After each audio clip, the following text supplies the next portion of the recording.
Hello, today is the fourth episode.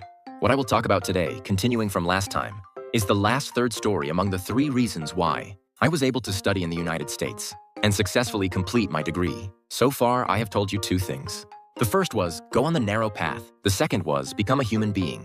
Today is the third. The third is that you must be able to do even the things you do not want to do. This story is related to funding. Everyone, the most important thing in studying abroad in the United States is tuition. Tuition is really expensive.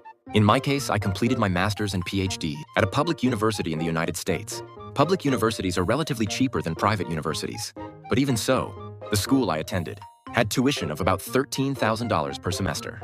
If converted into Korean money, it is an amount of more than 14 million won for 1 semester. It is a very large amount of money. If you do a master's program for 2 years, that is 4 semesters. Even calculating only the tuition, it costs close to 60 million won. If you go on to the PhD program, it costs much more money. But I hardly ever paid tuition. I paid only the first semester myself. And after that, I kept receiving scholarships until I graduated. So after that, I never paid tuition even once. I will tell you this know-how.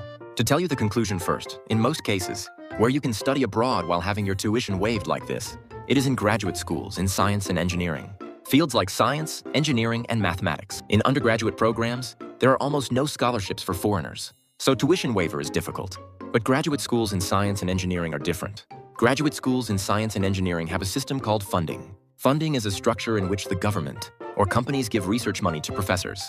For example, the government or a company requests that a new technology be developed and provides research funds. The professor receives this research money and recruits students. So graduate students are not just simple students, but are closer to researchers. They do take classes, but compared to undergraduate programs, they take very few classes. Instead, they use most of their time for research. Graduate school is operated like one research institute. The professor is the boss, and the student is the researcher.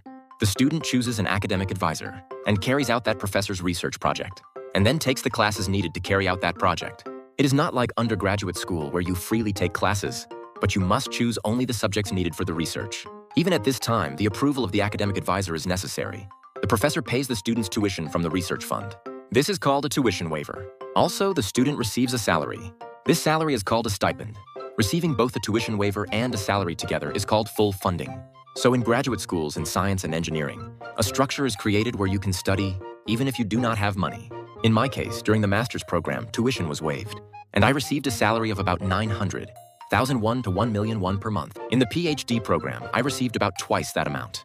Of course, living expenses are not abundant, but the fact that there is no tuition burden is a very great help. Now I will explain why I said that. You must do even the things you do not want to do.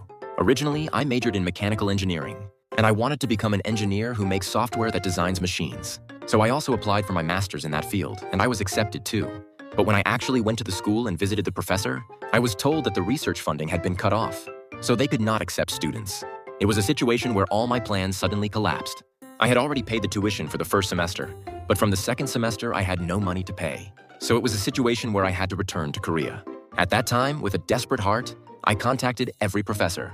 But because the economic situation was not good at that time, most of them did not have funding. It was truly a hopeless situation. At that time, I began to turn my eyes, even to fields that I had not thought about before. And I discovered an opportunity in an unexpected place. It was the hospital. In orthopedic surgery, they research titanium implants that replace human bones. Mechanical engineering is needed for this research.